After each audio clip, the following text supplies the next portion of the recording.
apprenez à vous protéger, à protéger le cœur et tout ça. Si tu sens que quand tu vois le statut de ta camarade, tu as envie de l'appeler pour que vous puissiez sortir, aller faire telle chose, pour toi-même te protéger ton cœur, tu peux la supprimer. C'est aussi une forme de sagesse. Ce n'est pas un jugement. La sagesse souvent consiste à supprimer certains numéros.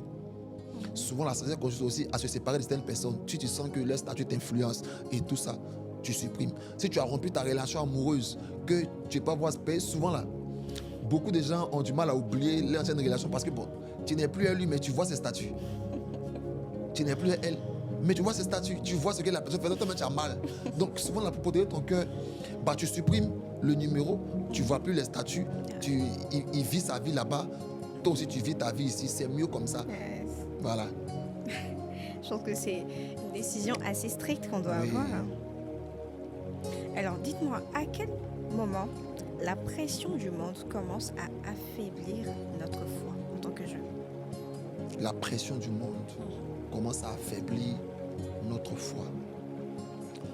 Je parle peut-être ceux qui sont souvent sur nos lives, vont voir que je parle beaucoup, souvent des relations amoureuses.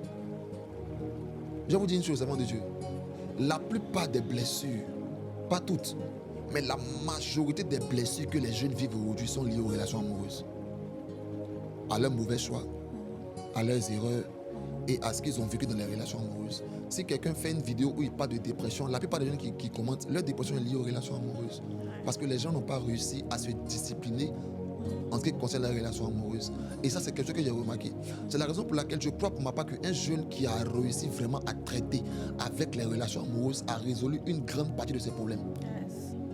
Parce que quand on les voit, on dit mais tu souffres, pourquoi? Les hommes ne sont pas bons. Les femmes ne sont pas bonnes. D'autres même en 19 ans, ils ne croient plus en l'amour. Ils ont 20 ans, l'amour n'existe pas. Mais comment quelqu'un à 16 ans ou encore à 18 ans peut-tu dire que l'amour n'existe pas? L'amour n'existe pas sur la base de ce que toi-même tu as vécu. C'est sur la base de ça. Donc, celui-même qui veut vraiment avoir une foi solide doit apprendre d'abord à traiter avec les relations amoureuses et comprendre une chose.